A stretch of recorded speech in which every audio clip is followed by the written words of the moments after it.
ধানমন্ডি আজ সাক্ষী হলো এক ঐতিহাসিক মুহূর্তে। আওয়ামী লীগের শক্তিমত্তার চিত্র স্পষ্ট করে দিল। জনগণকে মুরগি বানিয়ে একজন বড় উপদেষ্টা আসিফ মাহমুদ তিনি নতুন দলে যোগ দিচ্ছেন। এই বাংলাদেশের মানুষ কাকে বিশ্বাস করবে? এদিকে ডক্টর ইউনূস সহ উপদেষ্টারা পদত্যাগ করতে শুরু করলো।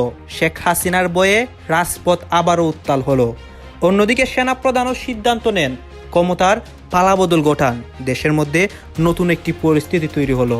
শেখ হাসিনা এবার হুঁশিয়ারি দিয়েছেন অন্তর্বর্তী সরকারকে। নিজের বিচার নিয়ে না ভেবে তিনি উল্টো ডক্টর ইউনূসের সরকারের বিচার করবেন বলে হুঁশিয়ারি দিচ্ছেন। সেসব দলের নেতা কর্মীরা কি বাংলাদেশের জনগণ ভাবছেন? কেন এমন প্রশ্ন তুলছি কারণ বাংলাদেশের প্রধান উপদেষ্টা ডক্টর মোহাম্মদ ইউনূস নিজেই দাবি করেছেন মানুষ অন্তর্বর্তী সরকার নিয়ে এতটাই খুশি যে তারা নির্বাচন চায় না। আল জাজিরার কাছে তার এমন দাবি ক্ষমতা দীর্ঘায়িত করার ইঙ্গিত কিনা? আমি প্রধান উপদেষ্টা প্রফেসর ডক্টর মোহাম্মদ ইউনূস নিজের একটা বক্তব্য নিয়ে রাজনীতিতে তোলপাড় তৈরি হয়েছে। অনেকের ঘুম হারাম হয়ে গিয়েছে। হ্যাঁ, ডক্টর ইউনূসের বক্তব্যে অনেকের ঘুম হারাম হয়ে গিয়েছে। অন্যদিকে ডক্টর ইউনূসের উপরেও কঠিন প্রভাব পড়ে।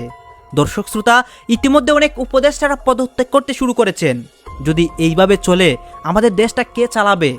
দর্শক শ্রোতা, ডক্টর ইউনূস যদি দেশ থেকে ক্ষমতা ছেড়ে চলে যান বা ডক্টর ইউনূস যদি তিনি তার পদটি ছেড়ে দেন, তাহলে সেই পদে কে বসবে? এটা নিয়ে কিন্তু অনেক উত্তেজনা সৃষ্টি হয়েছে এবং অনেকে বলতেছে দেশের মধ্যে খুব শীঘ্রই নির্বাচন হোক। আবার অনেক জনগণ তো রাজপথে নেমে তাণ্ডব শুরু করে দিয়েছে।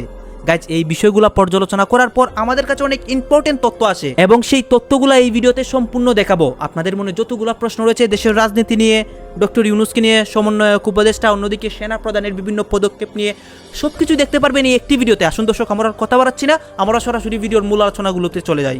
জনগণকে মুরগি বানিয়ে এনসিপির একজন বড় উপদেষ্টা কিংবা অন্তর্বর্তীকালের একজন বড় উপদেষ্টা আসিফ মাহমুদ তিনি নতুন দলে যোগ দিচ্ছেন এনসিপি ছেড়ে।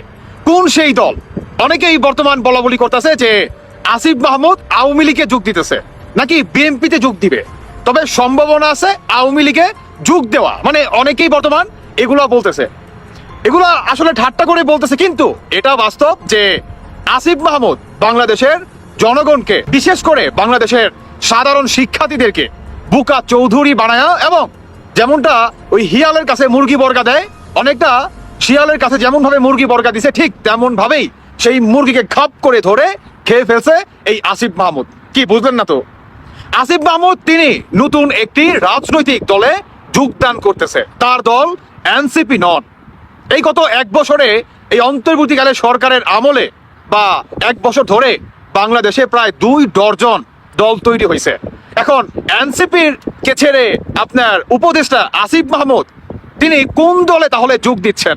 যেখানে তার বাবা ঠিকাদারিতা লাইসেন্স বানাচ্ছে, উল্টো দিকে আল জাজিরার রিপোর্টার আপনার জুলকার নাইম তিনিও রিপোর্ট করতেছে। সাংবাদিক ইলিয়াস তিনি নাকি শত কোটি কোটি টাকা হাতিয়ে নিচ্ছে, এই ধরনের রিপোর্ট করতেছে। আসিফ মাহমুদের বাবা মাহফিলে মাজারে লাখ লাখ টাকা, মাজারে তিনি 10 লাখ টাকা অনুদান পর্যন্ত দিছে। তো এত টাকা পাইলো কোথায়? আর এই ঠিকাদারিতা লাইসেন্স তৈরি হয়েছে আজ থেকে আরো 1 থেকে 1.5 মাস আগে, বাতিল হইলো কবে? আজ থেকে আরো 2 দিন আগে। তার বুঝতেছেন তো, এটা যদি প্রকাশ না পাইতো তাহলে অনেক বড় একটা দাইন মারার চিন্তা ভাবনায় ছিল। আমার মনে হয় নিজস্ব একটা বড় পলিটিক্যাল পার্টি করতে চায়। আওয়ামী লীগকে তিনি যোগ দিবে, এটা আসলে হাস্যকর। কারণ আওয়ামী লীগ কখনোই এদের মতো রাজাকার বাচ্চাদের শুধু ফাঁসিতেই ঝুলাতে পারে। বিএনপির ক্ষেত্রেও সেম কথাই, যে এই সমস্ত রাজাকারদের কখনোই বিএনপি এবং আওয়ামী লীগ এবং জাতীয় পার্টি এদেরকে কখনোই জায়গা দিবে না। এদেরকে জায়গা দিবে কে? যদি বিপিনুর দেয়, যদি আপনার আদার্স যে দল আছে জামাত দিবে কিনা এটাও সন্দেহ। কিন্তু এনসিপি তিনি করতেছে না। তাহলে বাংলাদেশের এখন সাধারণ শিক্ষার্থী যে বাজার আছে ভাই, তাদের উদ্দেশ্যে বলি শোনেন, বা গার্জিয়ানদের উদ্দেশ্যে বলি, আপনাদের ছেলে মেয়েদের যেমন অনুযায়ী শিয়ালের কাছে মুরগি বর্গা দেয় না, আপনাদের ছেলে মেয়েদের অনেকটা মুরগি বানায়া শিয়াল মামার কাছে বর্গা দিছিলেন। এখন শিয়াল পণ্ডিত মামা এতটাই আপনাদের পেয়ার দিছে, ভালোবাসা দিছে, আদর দিছে, তাই না?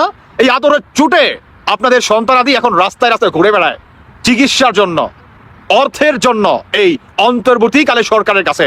আর উল্টো দিকে এক একটা রাজনৈতিক দল করার জন্য বাংলাদেশের নির্বাচন দীর্ঘমেয়াদী করার চেষ্টা, যাতে শত শত কোটি টাকা হাতিয়ে নিতে পারে, ব্যাংক ব্যালেন্স আরো ওয়েটফুল করতে পারে যাতে নির্বাচন ব্যক্তিগত আপনার আর্থিক কোনো সমস্যা বা সংকটে না পড়তে হয়, এটার জন্যই। তাহলে বাংলাদেশে আসলে আন্দোলনটা বোঝাই যাচ্ছে যে কেন হয়েছে, শত শত কোটি টাকা হাতিয়ে নেওয়ার জন্য, এবং বিশেষ করে ব্যক্তিগতভাবে রাজনৈতিক সাথে বা রাজনৈতিক দল করার জন্য। আমাদের প্রধান উপদেষ্টা ডক্টর মোহাম্মদ ইউনূস খুব বেশি তিনি ইন্টারভিউ দেন না, বাংলাদেশের গণমাধ্যমে আপনি দেখবেন খুব বেশি আসে না, বিশেষ বক্তব্য লাইভ সম্প্রচার হয়, রাইট?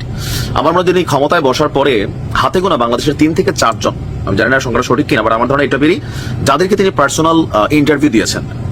বাট বিদেশি গণমাধ্যমগুলোতে তিনি কিন্তু সচরাচর একটি বিদেশি যে কোনো গণমাধ্যম আসলে তিনি সাক্ষাৎ। আমরা এখানে দেখতে পাচ্ছি অনেক বিষয় নিয়ে অনেক কথা হচ্ছে, সবাই সবার মন্তব্য প্রকাশ করতেছে এবং তাদের বক্তব্যের মাধ্যমে আমাদের দেশের অনেক আপডেট নিউজ কিন্তু বর্তমানে প্রকাশ হচ্ছে।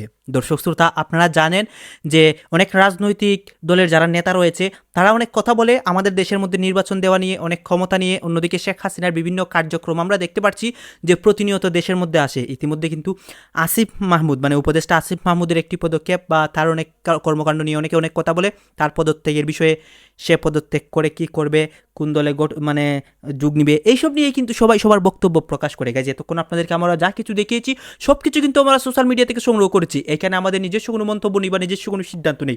এইসব দেখে আপনাদের কি মনে হচ্ছে এবং আপনাদের মন্তব্য কি, এইটা আপনারা অবশ্যই কমেন্ট বক্সে লিখে যাবেন। সর্বশেষ আপনাদের কাছে আমাদের একটা রিকোয়েস্ট থাকবে, আপনারা যদি আমাদের চ্যানেলের নতুন দর্শক হয়ে থাকেন চ্যানেলটি সাবস্ক্রাইব করবেন এবং পাশে থাকা বেল বাটনটি বাজাবেন, যাতে করে নেক্সট ভিডিওটা সবার আগে আপনাদের কাছে পৌঁছায়। ধন্যবাদ।